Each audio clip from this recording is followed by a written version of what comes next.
In Vessel of Hatred, we travel south to Nahantu, a region with both deep ancient jungles and vast sprawling plains.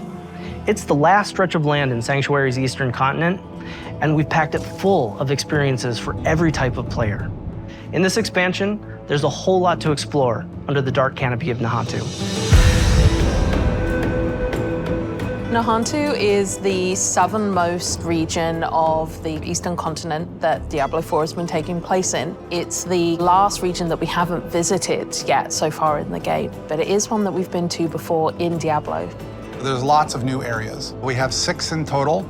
4 of them are jungle themed, and then we have 2 that are Red Rock Canyon, but each one of them has their own unique identity.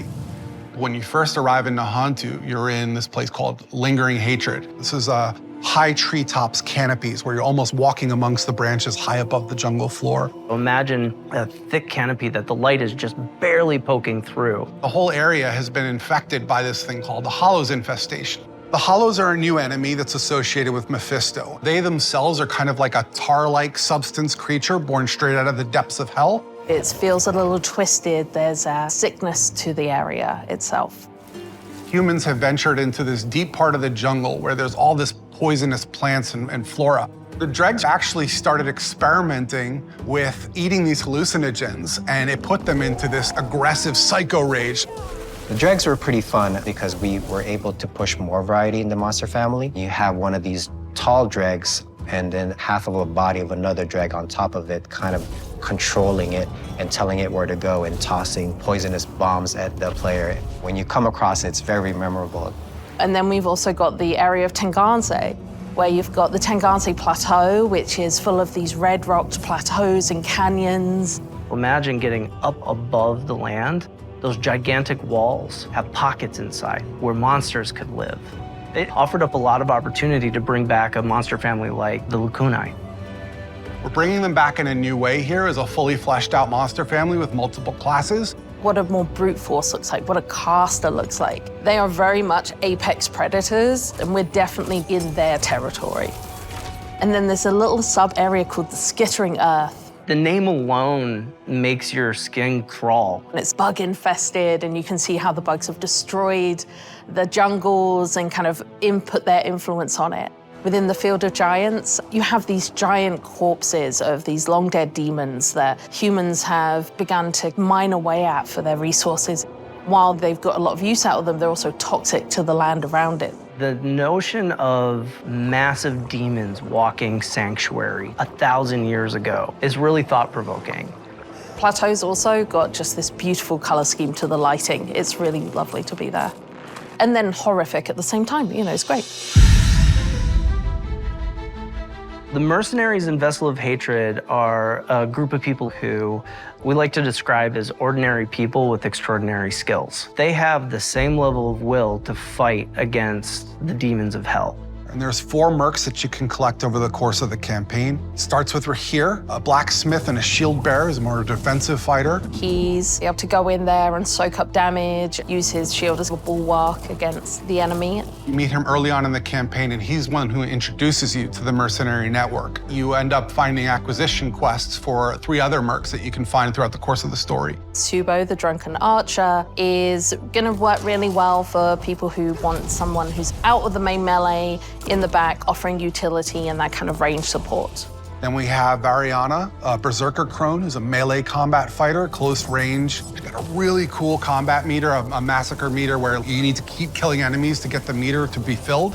She's got a bunch of really interesting utility skills that you can kind of build in. Finally, we have the demon child Aldkin, who's a magic user who can transform himself from human form to demon form and join you in combat. There's this really great reinforcement ability where you can take one of the mercenary skills and attach it to one of your powers so that when you use that skill, it calls them in to do a specific skill. With the mercenaries for Vessel of Hatred, one of the things we are expanding on is the skill tree. For Diablo 3, you had a very basic type of mercenary, but this time you can actually push a little bit more into the skill tree and make the mercenary the way you would want to play. Going through each mercenary progression arc and outfitting their skill tree so that it's complementary to your character build, I think that's where the fun in the mercenary system really lies. The Dark Citadel is a new endgame feature that's coming in Vessel of Hatred. It's an entirely cooperative player experience. All the mechanics within it are based around you working together with your party members to solve the challenges and face the first Khazra hordes within. One of the outcomes of the Mage Wars is this giant crater and all the souls that were kind of lost in it from those wars. The goal of the first Khazra, who are kind of the original Khazra, they're using the powers within the Citadel found within this crater to perform experiments to try and bring back their Dark God. Only recently, people have started going missing. They head into the Khazra region, they disappear, never to be seen again. So it's clear that whatever they're planning is about to come to fruition, and your job as the players to get in there and stop it. Citadels are a place where we take what is the best part of Diablo, combat, and we test it in a different way, which is adding in cooperative mechanics that you have to manage on top of that. For example, a boss has an attack, and as a player, you have to collect an item that allows you to reflect the attack back at him. So there's a little bit of a Twitch level mechanic there where you actually have to time your reaction shot.